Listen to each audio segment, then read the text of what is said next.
Hello everyone, CGPSC ABCD में आप सभी का फिर से एक बार स्वागत है। इस वीडियो के अंदर हम गणित का एक बहुत ही ज़्यादा इंपॉर्टेंट टॉपिक की शुरुआत करने वाले हैं, जो कि आपको पता है कि CG Vyapam, CGPSC, SSC, railway या फिर कोई सा भी एग्ज़ाम है जहाँ पे मैथ्स के क्वेश्चन पूछे जाते हैं, उसके लिए बहुत ही ज़्यादा इंपॉर्टेंट है। ठीक है, एक्चुअली ये ज्योमेट्री में आता है और उसमें जो आज का जो टॉपिक है उसका जो नाम है पृष्ठीय क्षेत्रफल एवं आयतन, या फिर कह लीजिए सरफेस एरिया एंड वॉल्यूम।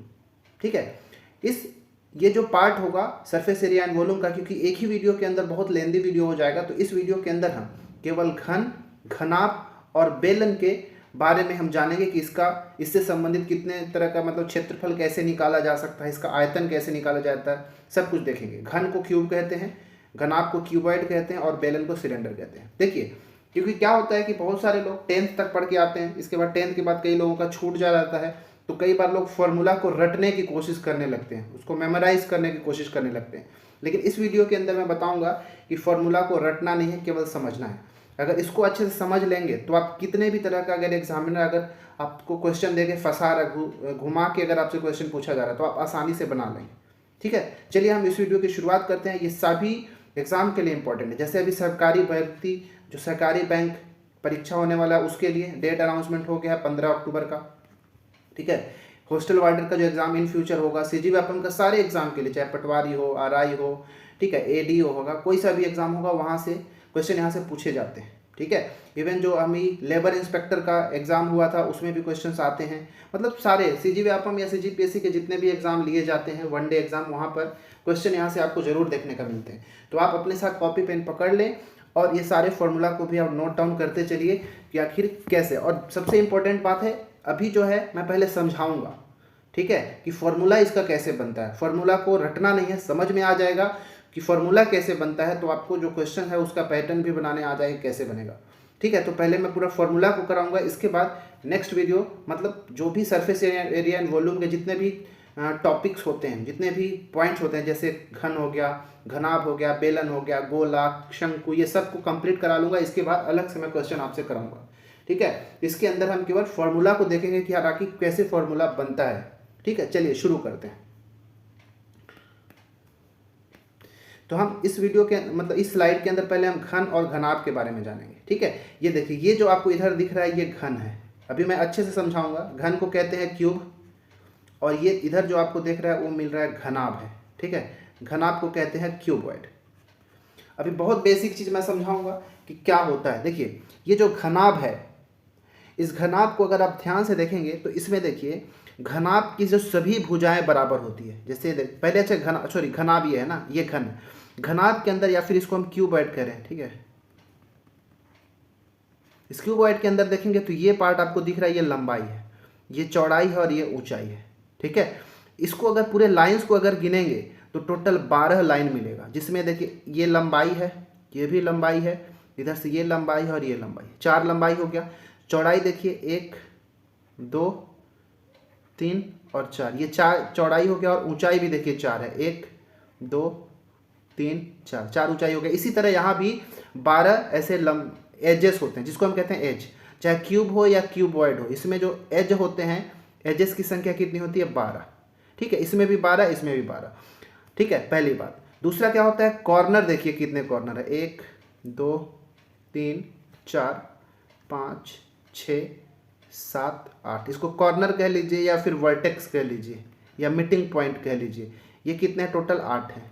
तो 8 एजेस मिलेंगे और 8 हमको वर्टेक्स या कॉर्नर मिलेंगे या मीटिंग पॉइंट मिलेंगे यहाँ भी। ठीक है, अब डिफरेंस दोनों में ये होता है कि घनाभ के अंदर लंबाई, चौड़ाई और ऊंचाई, ये तीनों बराबर नहीं होते, अलग अलग होते हैं। ठीक है, अलग भी हो सकते हैं। ठीक है, क्या बोल रहा हूँ कि घनाभ या क्यूबॉइड के अंदर लंबाई, चौड़ाई, ऊंचाई तीनों अलग अलग होते हैं।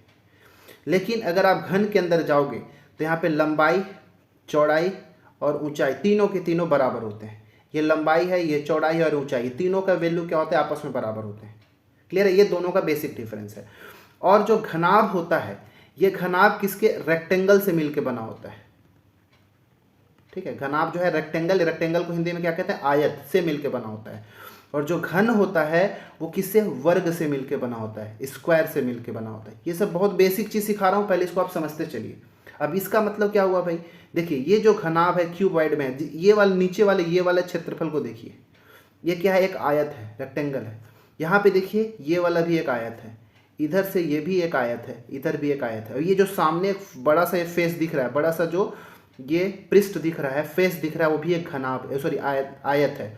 पीछे वाला ये वाला पार्ट को अगर देखेंगे तो ये भी आयत है, ठीक है। यहाँ पर देखिए ये वाला पार्ट वर्ग है, इधर देखिए 6, मतलब ये दोनों अगर आकृतियों को देखेंगे तो इसमें टोटल 6 फेसेस मिलेंगे, 6 पृष्ठ मिलेगा, 6 फलक मिलेंगे, जिसको हम कहते हैं पृष्ठ कह लीजिए या फलक कह लीजिए, 6 फलक।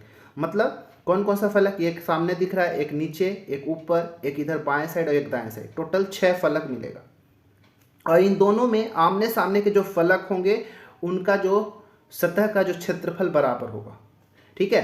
तो इस घन के अंदर हमने क्या देखा, टोटल 6 फलक, इसके अंदर भी टोटल 6 फलक होता है, ठीक है। अब क्या समझना है वो देखिएगा।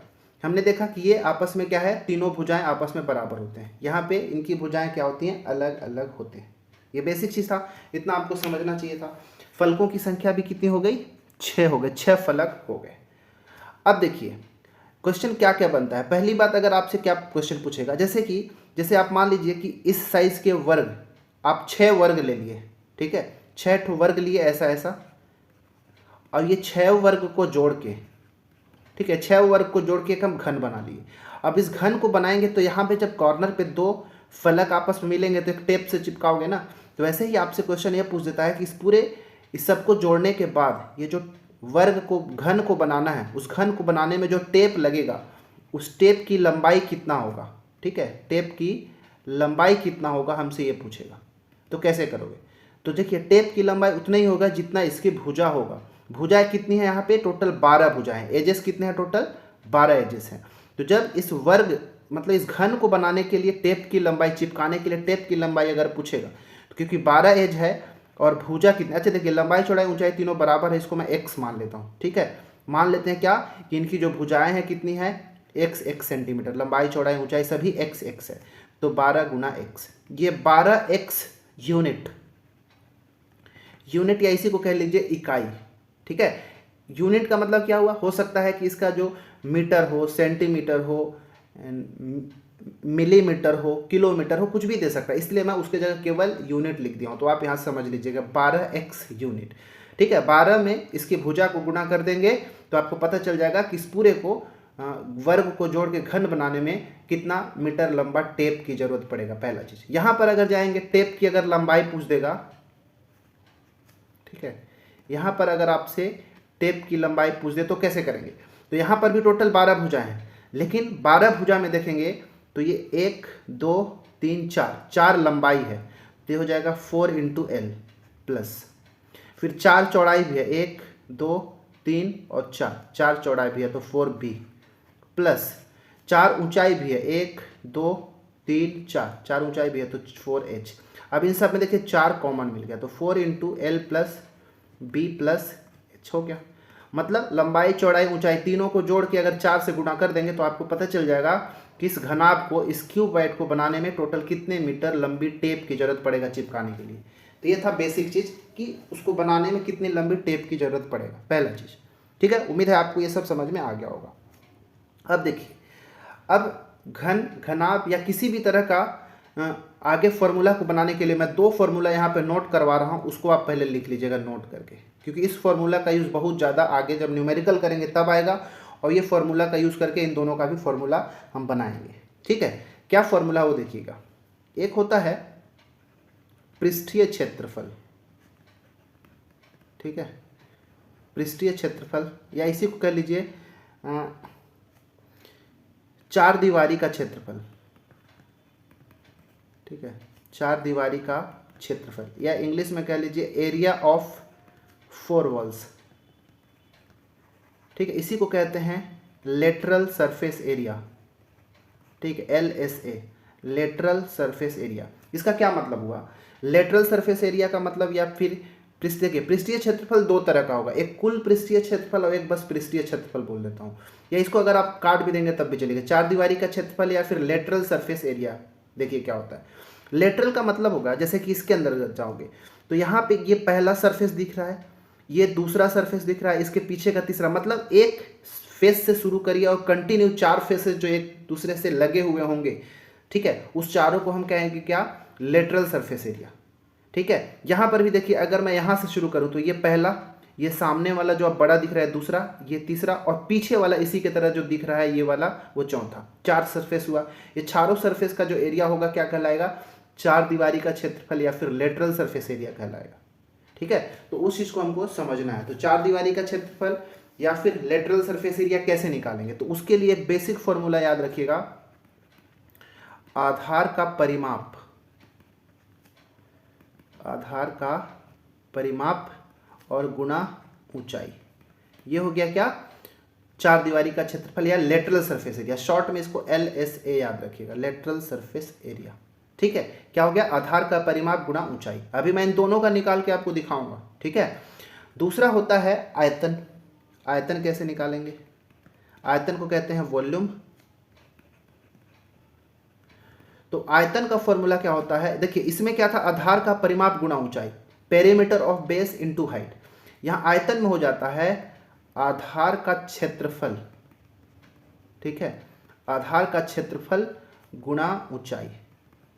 ठीक है, area of base into height, ये हो गया, ये बेसिक फॉर्मूला होता है 4 दीवारी का क्षेत्रफल और आयतन का फॉर्मूला के लिए। ठीक है, इसका यूज करके ही हम बहुत सारा फॉर्मूला सबके लिए बनाएंगे। ठीक है, इतना चीज को आप नोट डाउन करें, स्क्रीनशॉट ले लें और समझते चलें। ठीक है, चलिए अब मैं शुरुआत करूंगा, इसका भी पृष्ठीय क्षेत्रफल और इसका भी पृष्ठीय क्षेत्रफल, इसका भी आयतन, इसका आयतन, सारे फॉर्मूला को अब निकालना शुरू करते जाते हैं धीरे से। ठीक है, चलिए इसको मैं एक बार इरेज करता हूं। चलिए अब हम शुरू करते हैं इसका घन का 4 दीवारी का क्षेत्रफल। ठीक है, 4 दीवारी का क्षेत्रफल, एरिया ऑफ 4 वॉल्स। ठीक है, आप लिख लीजिएगा एरिया, एरिया ऑफ 4 वॉल्स, इसी को हम लिख देंगे लेटरल सरफेस एरिया। ठीक है, दोनों के लिए निकालेंगे, इधर इसके लिए इधर निकाल दूंगा, इसके लिए इधर। ठीक है, तो मैंने क्या बताया, इसका फॉर्मूला भी मैं जस्ट लिखवाया था, डायरेक्ट फॉर्मूला भी आप यहाँ से याद कर लीजिएगा, मैं तरीका बता रहा हूँ कैसे। तो 4 दीवारी का क्षेत्रफल या लेटरल सरफेस एरिया निकालने के लिए मैंने बताया आधार का परिमाप। ठीक है, आधार का परिमाप गुना ऊंचाई। ठीक है, perimeter of base into height. अब देखिए मैंने बताया था कि जो घन है उसका लंबाई, चौड़ाई, ऊंचाई तीनों बराबर होता है और इसको हमने x मान लिया था। ठीक है, x माना था। तो आधार का परिमाप, देखिए इसका जो आधार हो गया ये है इसका आधार। ठीक है, और इसका जो आधार है वो किस तरह का शेप दिख रहा है, तो मैं बताया था कि जो घन होता है पूरा वर्ग से मिलकर बना होता है, तो ये भी एक वर्ग है और वर्ग का परिमाप क्या होता है, 4 गुना भुजा। क्या होता है, 4 गुना भुजा। भुजा कितना हमने माना है, x, तो 4 इंटू एक्स हो जाएगा।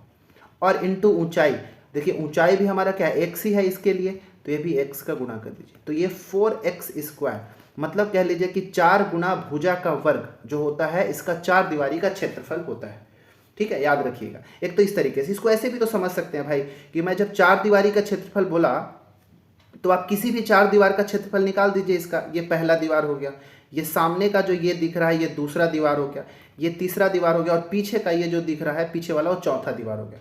तो एक दीवार का क्षेत्रफल कैसे निकालेंगे, एक वर्गाकार है तो वर्ग का भुजा क्या होता है, एक्स स्क्वायर, भुजा गुना भुजा, x into x, x square. अब 4 दीवार का क्षेत्रफल बोला है तो 4x स्क्वायर, तो आप ऐसे याद रखिएगा 4 दीवारी का क्षेत्रफल।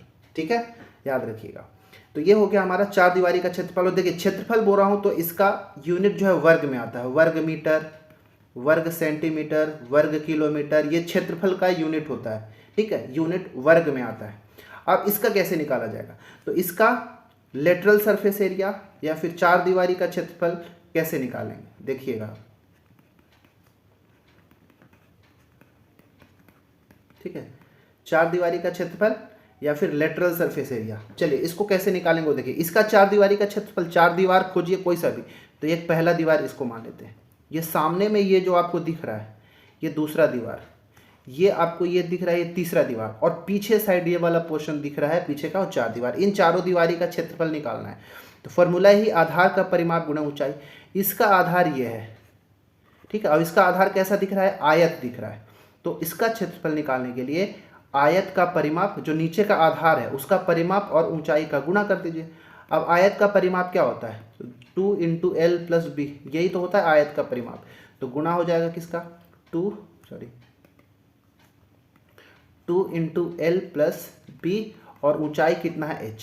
ये हमारा क्या हो गया, इस घनाभ का चार दीवारी का क्षेत्रफल या फिर lateral surface area. Lateral surface area को हिंदी में क्या कहते हैं, कोई कमेंट करके बताएं, और आप खोज के लिख भी लीजिएगा। मुझे एग्जैक्ट याद नहीं आ रहा है कि लेटरल सरफेस एरिया को क्या कहते हैं। चार दीवारी का क्षेत्रफल भी बोलते हैं एरिया ऑफ फोर वॉल्स, लेकिन ये lateral surface area.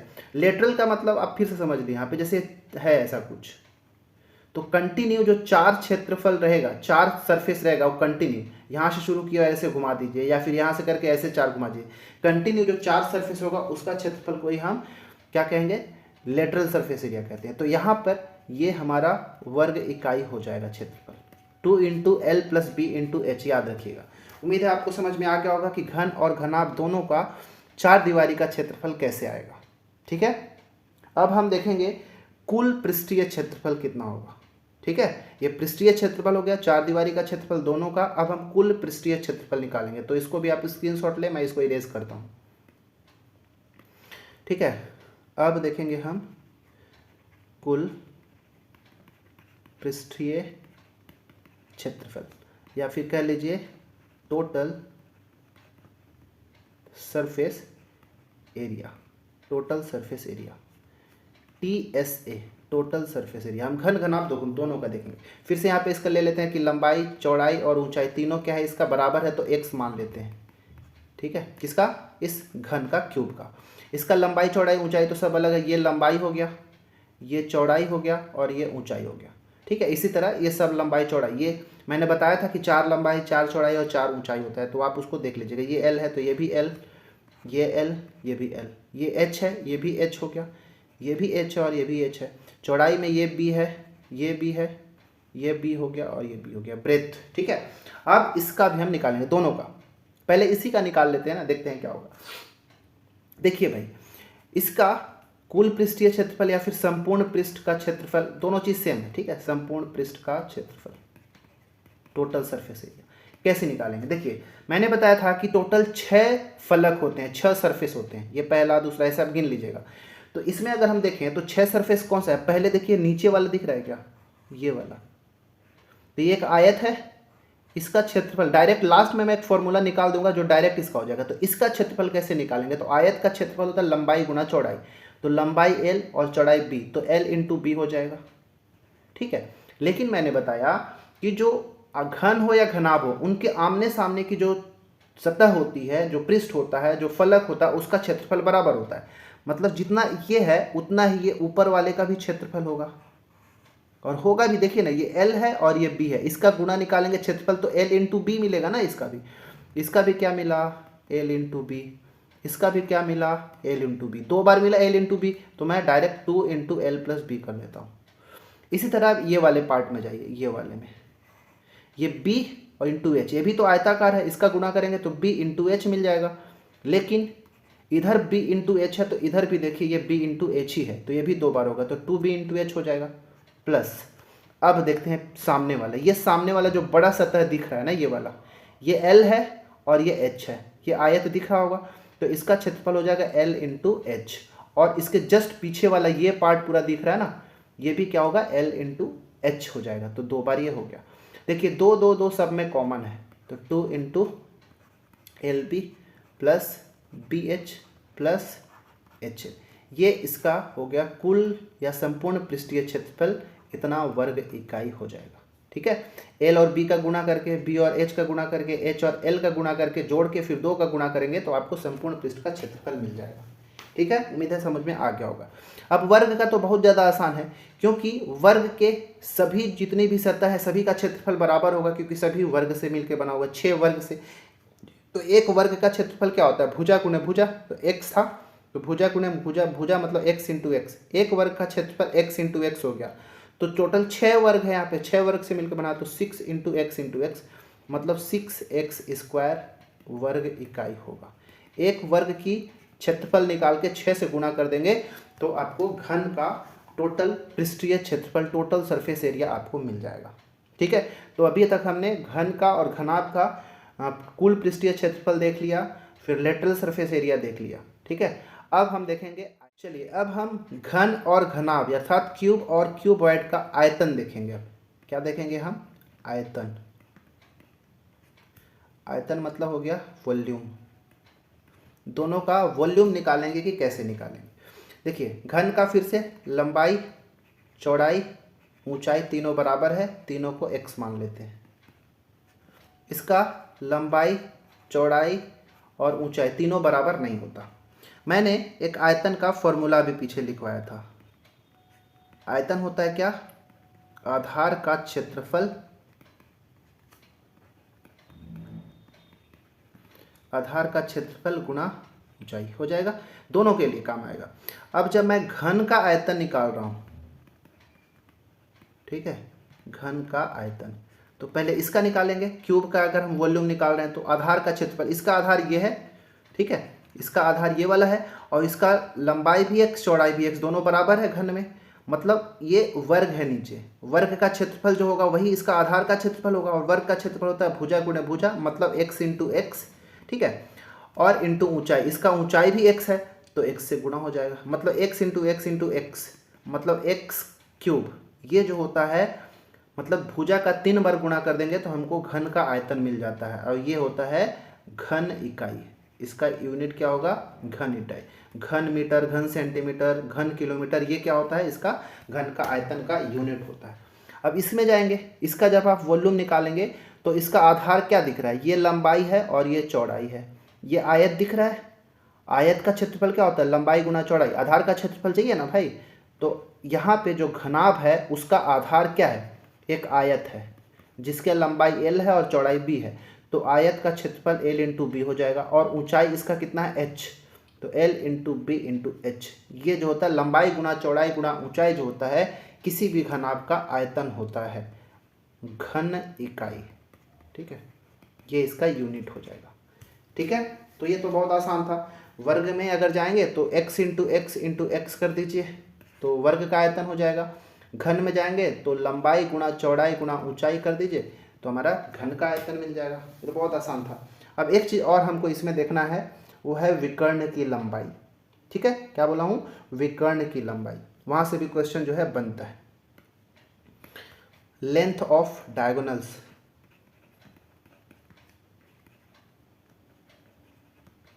Length of diagonals, विकर्ण की लंबाई।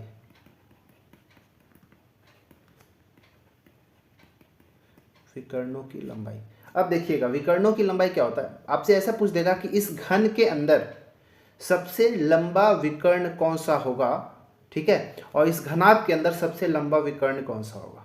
देखिए मतलब अगर पूछ दे कि इस घन के अंदर सबसे लंबी बांस या रॉड कैसे रखा जा सकता है, तो इस कॉर्नर से लेके हम इस कॉर्नर तक रख देते हैं, ये उसका विकर्ण हो गया। या फिर ये कह लीजिए इस कॉर्नर से लेके इस कॉर्नर तक आप कर दीजिए, वो भी क्या होगा? विकर्ण होगा। इसी तरह इस घनाभ के अंदर, इस क्यूबॉइड के अंदर अगर जाओगे, कहीं से भी आप एक कॉर्नर ऊपर का लीजिए और इसके अपोजिट का ये नीचे वाला कॉर्नर ये ले लीजिए, यहाँ पर जो ये मिला ये भी क्या होगा? विकर्ण मिल गया। ठीक है, तो अब इसका कैसे निकाला जाए? तो घन के अंदर, घन के सबसे लंबी विकर्ण उसका जो होगा क्या होता है वो देखिएगा, रूट ओवर भुजा इसकी कितनी है भाई? लंबाई चौड़ाई ऊंचाई सबको x माना है, और इसका तो लंबाई चौड़ाई ऊंचाई तीनों अलग अलग है, तो x square plus x square. ठीक है, विकर्ण कैसे निकालते थे पाइथागोरस में? याद करिए, root over L square plus B square ऐसे निकालते थे ना, वैसे ही पाइथागोरस थ्योरम में, वैसे यहाँ पे, क्योंकि यहाँ पे लंबाई चौड़ाई ऊंचाई 3 चीज़ है इसलिए 3 बार हमको लिख देना है। ठीक है, तो विकर्ण की लंबाई x square plus x square जोड़ेंगे तो 3x² हो जाएगा। अब वर्गमूल निकालेंगे तो 3 का वर्गमूल आएगा नहीं, √3 आएगा, और x स्क्वायर का वर्गमूल हो जाएगा x, √3x। अब ये लंबाई है ना, विकर्ण की लंबाई है, तो इसका बस इकाई होगा, इसमें घन और वर्ग नहीं हो, केवल मीटर सेंटीमीटर किलोमीटर ऐसे हो जाता है। तो √3x, x रूट के बाहर है, नोट करके लिखिएगा। ये घन के अंदर विकर्ण की लंबाई, ये घनाभ के विकर्ण की लंबाई। ठीक है, घनाभ के विकर्ण की लंबाई, डायगोनल ऑफ अ क्यूबॉइड। इसको निकालने के लिए यहाँ पे लंबाई चौड़ाई ऊंचाई अलग अलग था, तो l² plus b² plus h², यही जो है इतना यूनिट, इतना इकाई क्या होता है, इस घनाभ के विकर्ण की लंबाई होती है। उम्मीद है आपको ये सब कुछ समझ में आ गया घन और घनाभ के बारे में। ठीक है, तो घन घनाभ के क्वेश्चन जो है हम नेक्स्ट आगे भविष्य में करेंगे, जब हम पूरा formula surface area and volume का देख लेंगे तब हम क्वेश्चन भी करेंगे। ठीक है, चलिए, लेकिन ये सब को आप नोट डाउन करें और कैसे फॉर्मूला बन रहा है इस सब चीज़ को आप भी नोट डाउन करते चलिएगा। अब हम घन घनाभ तो देख चुके, अब हम सिलेंडर या फिर बेलन की शुरुआत करते हैं। ठीक है, चलिए, बेलन, बेलन को हम इंग्लिश में कहते हैं सिलेंडर। सिलेंडर देखिए दो तरह का सिलेंडर आपसे हो सकता है। ये जो आपको इधर लेफ्ट में दिख रहा है ये सॉलिड सिलेंडर है, ठोस ठोस बेलन है। इधर आपको दिख रहा है ये जो हॉलो सिलेंडर है। ठीक है, या कह लीजिए खोखला बेलन। क्यों खोखला भाई? क्योंकि देखिए अंदर में ये वाला पार्ट जो है ये पूरा खाली है, ये सब, बाकी ये वाला पार्ट जो है पूरा भरा हुआ है, इसीलिए हम इसको खोखला या फिर हॉलो सिलेंडर कहते हैं। दो तरह से हम बांटेंगे। तो पहले हम ये जो ठोस सॉलिड वाला जो है इसको हम बनाते हैं, इसके बाद हमको ये आसानी से समझ में आ जाएगा। ठीक है, देखिए ये बेलन लंब वृत्तीय बेलन भी कहते हैं। इसका देखिए आधार जो है इस बेलन का, इस सिलेंडर का आधार कैसा है, एक वृत्त की तरह है। ये वाला भी क्या है, ऊपर में वृत्त है, सर्कल है। ठीक है ना, तो जो हमारा बेलन है, जो सॉलिड सिलेंडर है, उसका जो बेस है उसका आधार कैसा है, सर्कल का है। ठीक है, सर्कल के बारे में उम्मीद है आप सब जानते होंगे। अब देखिए ये जो है यहाँ पे, यहाँ से यहाँ तक का जो ये पार्ट दिख रहा है इस त्रिज्या है इस वृत्त का। यहाँ से ये वाला पार्ट ये त्रिज्या है इस वृत्त का। ये दोनों वृत्त कैसे हैं, बराबर त्रिज्या वाले हैं। ठीक है, इसीलिए हम इसको लंब वृत्तीय बेलन कह रहे हैं। और यहाँ से मान लो यहाँ तक हमने एक लाइन खींच दिया जो उसकी ऊंचाई को बता रहा है। यहाँ पे ऊंचाई h है और इसका त्रिज्या क्या है, स्मॉल r, और ये वाला त्रिज्या भी स्मॉल r ही है, सेम ही त्रिज्या वाले हैं। अब इसका हमको तीन फॉर्मूला यहाँ पे हमको निकालना होगा। एक होगा यहाँ पे वक्र पृष्ठ, ठीक है, जिसको हम कहते हैं curved surface. Curved surface, curve surface मतलब ये वाला पार्ट आपको जो दिख रहा है ना, जो ये वक्र वाला पार्ट दिख रहा है, ठीक है, उसको हम वक्र पृष्ठ कहते हैं या फिर कर्व सरफेस कहते हैं। दूसरा हो जाएगा टोटल सरफेस, टोटल सरफेस या फिर कह लीजिए संपूर्ण पृष्ठ। और तीसरा जो हमको देखना होगा आयतन। ये तीन फॉर्मूला यहाँ पे बनाना है, जिसको कह लिए आयतन को हम वॉल्यूम। ये तीनों फॉर्मूला को बनाना है। फॉर्मूला मैं ऑलरेडी पीछे सिखा चुका हूँ कि निकालना कैसे है, पहले इसका बताऊंगा फिर मैं इसको करके बताऊंगा। वक्र पृष्ठ का क्षेत्रफल निकालने के लिए वो लगाना पड़ेगा जब हम चार दीवारी का क्षेत्रफल निकाले थे। जब हम लेटरल सरफेस एरिया निकाले तो वही फॉर्मूला लगाना होगा। लेटरल मतलब ये बाहर का क्षेत्रफल जब आपको निकालना होगा ऊपर नीचे का छोड़ के, तब वहाँ पे आप कर्व सरफेस एरिया निकालिएगा अगर इस टाइप से कर्व में है तो। नहीं तो अगर घन घनाभ है तो वहाँ पे चार दीवारी का क्षेत्रफल या लेटरल सरफेस एरिया निकालेगा। तो वक्र पृष्ठ या लेटरल सरफेस एरिया का फॉर्मूला कैसे, इसी को हम लेटरल सरफेस एरिया भी सिलेंडर का कह सकते हैं, LSA ऑफ सिलेंडर। ठीक है, ऐसे करके आप लिख लीजिएगा LSA। कैसे निकालेंगे, तो चार दीवारी का क्षेत्रफल याद करिए क्या था, आधार का परिमाप। ठीक है, आधार का परिमाप और इंटू ऊंचाई, यही तो था, याद करिए। ठीक है, तो यहाँ पर भी हमारा वक्र पृष्ठ, बेलन का वक्र पृष्ठ का क्षेत्रफल इसी फॉर्मूला से निकलेगा। क्योंकि इसका आधार कैसा है, इसका आधार जो है एक वृत्त है, सर्कल है, और वृत्त का परिमाप क्या होता है, याद करिए 2πr। ठीक है, यहाँ पे पाई का वैल्यू क्या होता है 22/7, पॉइंट में देखेंगे तो 3.14 होता है। ठीक है, तो यहाँ पे आधार का परिमाप हमारा क्या हो गया 2πr, और ऊंचाई क्या हमारा h, 2πrh। तो ये फॉर्मूला जो हो गया, बाकी ये वर्ग इकाई होगा इसका यूनिट। ठीक है, 2πrh इसका वक्र पृष्ठ का क्षेत्रफल हो गया 2πrh। ठीक है, अब देखिए संपूर्ण पृष्ठ का कैसे निकालेंगे। तो इस संपूर्ण पृष्ठ का क्षेत्रफल जब ठोस बेलन का निकालेंगे तो वक्र पृष्ठ तो होगा ही, लेकिन यहाँ पे ये दोनों वृत्त भी तो है, इसका भी क्षेत्रफल तो जुड़ जाएगा क्योंकि एक ठोस सिलेंडर की बात हो रहा है। तो वृत्त का क्षेत्रफल क्या होता है बताइए, वृत्त का क्षेत्रफल होता है πr², यही होता है ना वृत्त का क्षेत्रफल। तो ऊपर भी वृत्त का क्षेत्रफल और नीचे भी वृत्त का क्षेत्रफल और ये वक्र पृष्ठ, ये तीनों क्षेत्रफलों को जोड़ देंगे तो आपको टोटल सरफेस एरिया या संपूर्ण पृष्ठ का क्षेत्रफल निकल जाएगा बेलन का। तो चलिए, तो इसमें वक्र पृष्ठ तो होगा ही, मतलब 2πrh तो होगा ही वक्र पृष्ठ। अब एक वृत्त का क्षेत्रफल कितना है πr², तो दो वृत्त नीचे और ऊपर दोनों का मिला के कितना हो जाएगा 2πr²। इन दोनों में देखिए 2 और पाई और r कॉमन है, 2 पाई आर कॉमन है, तो यहाँ पे बच जाएगा h और यहाँ पे बच जाएगा क्या, एक आर तो बाहर ले लिया तो एक आर बचेगा, ये हमारा वर्ग इकाई। ये हो गया हमारा ठोस बेलन का संपूर्ण पृष्ठ का क्षेत्रफल, total surface area 2 pi R into H plus R. ठीक है, ये फॉर्मूला को आपको देख लिए कैसे बनाना है। तो ये फॉर्मूला अगर याद रखे तो क्वेश्चन आपसे बहुत बार कैसा कैसा पूछता है। क्वेश्चन अगर पूछ देगा कि एक लंबवृत्तीय ठोस बेलन है जिसका ऊंचाई और त्रिज्या का योग ऐसा है, कुछ दे देगा, उसकी त्रिज्या इतना है, तो ये चीज़ दे दिया, अब फिर बोल देगा कि क्षेत्रफल बताओ क्या होगा, तब ये फॉर्मूला लगाना ही है। या फिर अगर पूछ दे कि उसका ऊंचाई और त्रिज्या इतना है, तब भी ये फॉर्मूला। तो क्वेश्चन टू क्वेश्चन आपको माइंड में क्लिक करना चाहिए कि बनेगा कैसे। वापस से अब आते हैं आयतन में। आयतन का फॉर्मूला हमको पता ही है, आधार का क्षेत्रफल, ठीक है, आधार का क्षेत्रफल गुना ऊंचाई, ये होता है आयतन। इसमें क्या था, जब भी कभी हम वक्र पृष्ठ का क्षेत्रफल LSA या फिर चार दीवारी का क्षेत्रफल निकालोगे तो आधार का परिमाप देखिए, बाहर जो ये क्षेत्र होता है उसी को हम परिमाप कहते हैं, इसके अंदर से मतलब नहीं है, परिमाप ये होता है। तो परिमाप जब ये होता है तो यही वाला पार्ट परिमाप निकाल के और जितना ऊंचाई का गुना कर देंगे तो ये पूरा पार्ट का मिल जाएगा, इसीलिए आधार का परिमाप गुना ऊंचाई निकाला जाता है। जब आयतन निकालते हैं तो इसके अंदर कितना मटेरियल भरा है उसकी बात हो रही है, तो आयतन में हमको ये पूरा क्षेत्र का क्षेत्रफल लेना पड़ता है, इसलिए हम आधार का क्षेत्रफल और ये ऊंचाई का गुणा कर देते हैं तो पूरे का निकल आता है। तो अब आधार का क्षेत्रफल क्या होता है भाई, पाई आर स्क्वायर, ये भी पाई आर स्क्वायर वृत्त है तो पाई आर स्क्वायर, ठीक है, और ऊंचाई कितना है h, तो पाई आर स्क्वायर h। अब ये आयतन निकाले हो तो आयतन का होता है घन इकाई, क्यूब, यूनिट क्यूब, ऐसा कुछ होता है। तो ये पाई आर स्क्वायर जो होते हैं हो गया ठोस बेलन का आयतन का फॉर्मूला हो गया। इतना ही फॉर्मूला हमको बेलन में देखना है, ठोस बेलन में। अब इसी से मिलता जुलता हमको ये खोखला जो बेलन है, हॉलो सिलेंडर है, उसका भी बना देना है, तो हमारा काम खत्म हो जाएगा आज का। तो चलिए ठोस गोला का पूरा स्क्रीनशॉट ले लीजिए और कैसे बताया उस सब को आपको नोट डाउन करते चलना है, और इसी तरीके आपको एक बार रिकॉल करेंगे तो समझ में आने लगेगा कि फॉर्मूला आखिर बना कैसे था। ठीक है, चलिए अब हम हॉलो सिलेंडर का देख लेते हैं। चलिए, इसलिए मैं सबको इरेज कर दिया।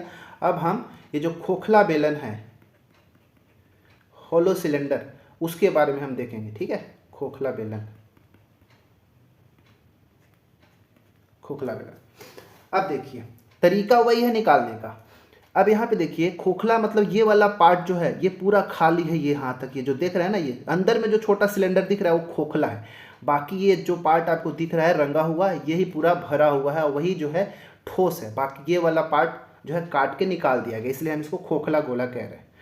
अब इसमें हमको क्या क्या देखना है, जब अंदर में जो अब खोखला वाला जो बेलन दिख रहा है ये वाला पार्ट, उसकी त्रिज्या देखिए हमने छोटा स्मॉल r1 लिया है। ठीक है, और जो यहाँ से लेके सेंटर से लेके ये पूरा बाहर तक का, बाहर वाला जो बेलन दिख रहा है यहाँ से लेके बाहर तक का, उसको हमने R2 लिया है।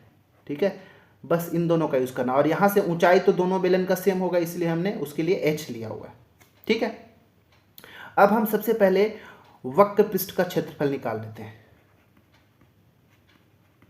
वक्र पृष्ठ का क्षेत्रफल, पीछे जो फॉर्मूला अभी इसका बताया उसका थोड़ा सा यूज कर लीजिएगा यहाँ पे। ठीक है, वक्र पृष्ठ का क्षेत्रफल, देखिए जब आपसे वक्र पृष्ठ का क्षेत्रफल बोल रहा हूँ, या इसी को हम कह लीजिए कर्व सरफेस एरिया, CSA भी इसको शॉर्ट में कह सकते हो, कर्व सरफेस एरिया CSA। ठीक है, कर्व सरफेस एरिया या फिर CSA कैसे निकाल जाए, देखिए अब कर्व पार्ट इसमें दो आएगा, एक बाहर जो एक गोला वाला पार्ट होगा वो, और एक जो अंदर में ये वाला पार्ट होगा ना, याद करिए अंदर में जो अगर ग्लास के जो अंदर वाला भी कैसा रहता है, ऐसे ही तो कर्व पार्ट ही है ना, और ये बाहर वाला भी क्या है, ये कर्व पार्ट है। तो दो तरह का यहाँ पे कर्व पार्ट आ रहे हैं, दोनों के क्षेत्रफल को हमको जोड़ना पड़ेगा। ठीक है, अब देखिए अंदर वाला जो कर्व पार्ट है, तो अंदर का जो बेलन है उसका कर्व सरफेस एरिया या वक्र पृष्ठ का क्षेत्रफल क्या था, पीछे मैंने क्या बताया था, 2 पाई RH, यही बताया था वक्र पृष्ठ का क्षेत्रफल।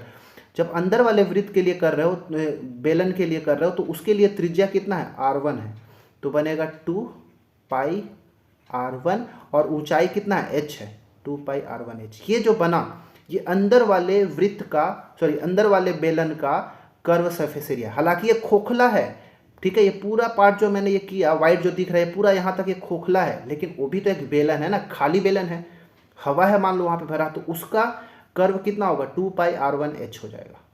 प्लस अब बाहर वाला का क्षेत्रफल, ये बाहर का क्षेत्रफल के लिए त्रिज्या R2 हो जाएगा यहाँ पे, 2 पाई R2H। ठीक है, अब ये दोनों में से चाहें तो 2 पाई और H कॉमन ले लीजिए, तो 2 पाई R1 प्लस R2 और ऊंचाई कॉमन है तो ये कॉमन, ये क्षेत्रफल है तो ये भी वर्ग इकाई हो जाएगा, वर्ग इकाई। देखिए ये फॉर्मूला हो गया टोटल कर्व सरफेस एरिया, किसका? खोखला बेलन का। उम्मीद है समझ में आ गया। ठीक है, अब कर्व सरफेस एरिया हम देख लिया था, अब टोटल सरफेस एरिया देख लीजिए भाई, संपूर्ण पृष्ठ का क्षेत्रफल। ठीक है, संपूर्ण पृष्ठ का क्षेत्रफल टोटल सरफेस एरिया TSA। ठीक है, संपूर्ण पृष्ठ का क्षेत्रफल कितना? TSA total surface area. अब इस टोटल सरफेस एरिया में आप क्या क्या निकालेंगे? तो कर्व सरफेस एरिया तो ये पूरा का पूरा आएगा, बाहर का कर्व वाला और अंदर वाला कर्व दोनों का आएगा। अब एक्स्ट्रा जो आ जाएगा ये वाला पार्ट, देखिए इसका क्षेत्रफल आएगा, ये वाला तो नहीं लेंगे क्योंकि तो खोखला है, ये वाला पार्ट, और इसी तरह आपको नीचे भी ये वाला पार्ट जो वृत्त का दिख रहा है ना, ऐसा कुछ ऊपर में भी और नीचे में भी दो ऐसा पोर्शन दिखेगा, तो इन दोनों का क्षेत्रफल को भी जोड़ना पड़ेगा। ये जो रिंग बन रहा है ना यहाँ पे, ये इसका क्षेत्रफल और यहाँ पे जो रिंग बना इसका क्षेत्रफल, दोनों के क्षेत्रफल को भी इस वाले क्षेत्रफल में जोड़ना पड़ेगा। तो देखिए यहाँ पे जो रिंग बन रहा है, ये अंदर वाला जो रिंग बन रहा है यहाँ से यहाँ तक का, ये छोटा वाला त्रिज्या कितना है, ये इसको मैं थोड़ा एक बार क्लियर बनाता हूँ ऐसे यहाँ पे। ठीक है, यहाँ से लेके ये वाला पार्ट जो है इसका कितना, ये R1 है, और यहीं सेंटर से लेके यहाँ तक ये पार्ट जो दिख रहा है टोटल कितना, R2 है। अब अगर हमको ये वाला रिंग का क्षेत्रफल निकालना है तो कैसे निकालोगे? तो पहले पूरे वृत्त का क्षेत्रफल में से ही छोटे वाले वृत्त के क्षेत्रफल को काट के हटा दीजिए तो मिल जाएगा ये रिंग का क्षेत्रफल।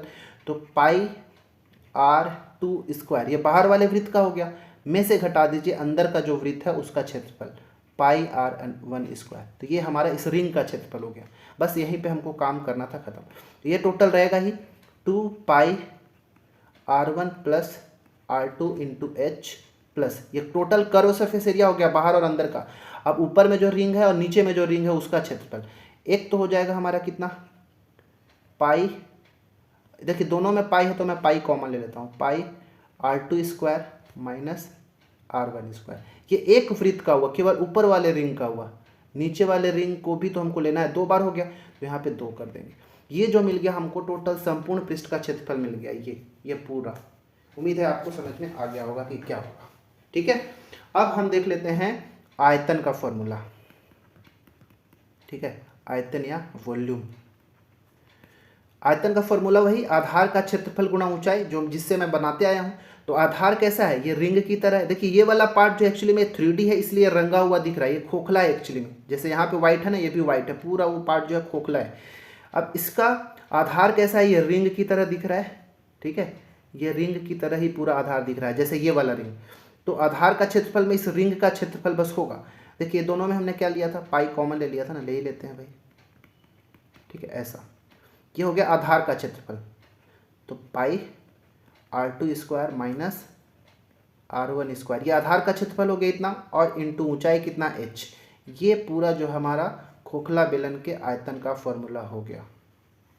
ठीक है, तो इस तरह से हमने घन घनाभ बेलन, दोनों तरह का बेलन, खोखला बेलन और ठोस बेलन, दोनों का हमने 4 चीज़ों का क्षेत्रफल, आयतन, विकर्ण का लंबाई, ये सारा चीज़ हमने निकालना सीख लिया है। तो उम्मीद है आपको ये सब समझ में आया होगा। प्लीज़ इसको नोट डाउन करें, 2-3 बार इस पूरे फॉर्मूले को हमने कैसे बनाया उस पर थोड़ा गहन चिंतन करिए तो आपको और क्लियर हो जाएगा। बाकी जब मैं क्वेश्चन कराऊंगा इसके ऊपर तो और अच्छे से प्रैक्टिस हो जाएगा।